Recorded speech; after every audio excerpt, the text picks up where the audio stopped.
शुभम बाबू शाहजौरा DJ.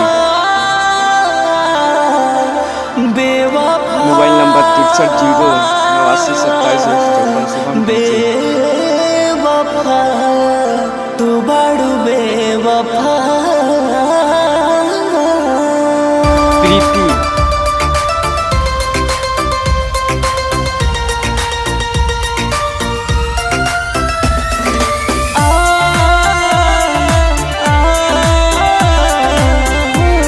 Shubham DJ शाहजौरा।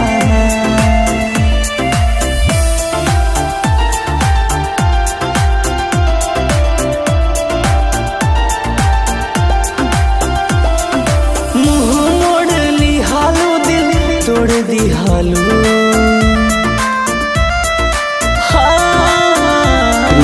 बीचे रहे साथ हमर छोड़ दी हालू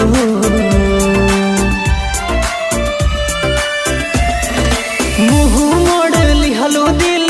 तोड़ दी हालू बीचे रहे साथ हमर छोड़ दी हालू बतिया न मनलू हमार गोरिया कबो न कर प्यार जता हरसे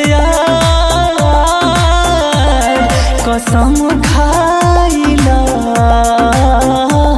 पछताइबू एक बार कबो न कर प्यार जता हरसे कसम खाइला पछताइबू एक बार।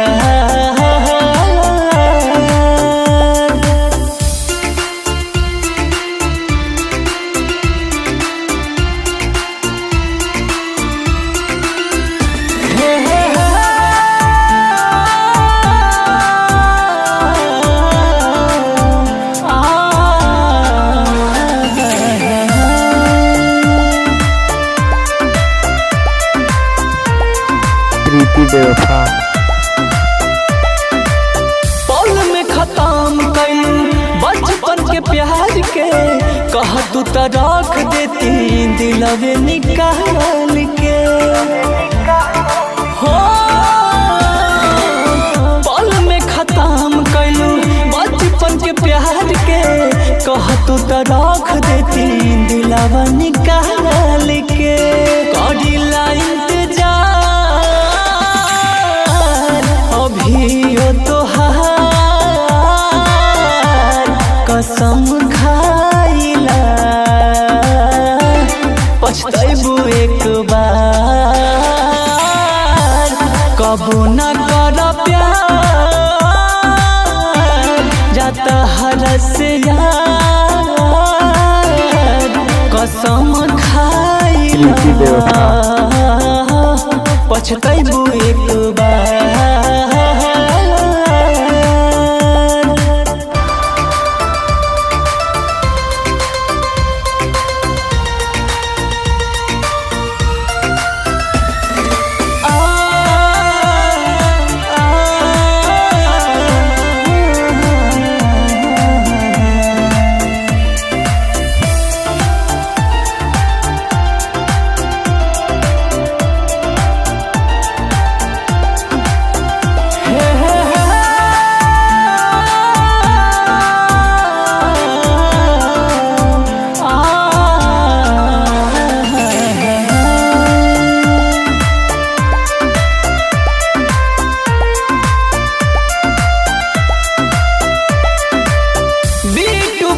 के लो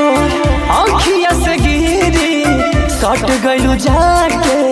विश्वजीत के भेरी बीटू बाबा के लो आँखिया से गिरी सट गलू जाके माधोपुरी के भेरी भइल बयान जिंदगिया हमार कसम खा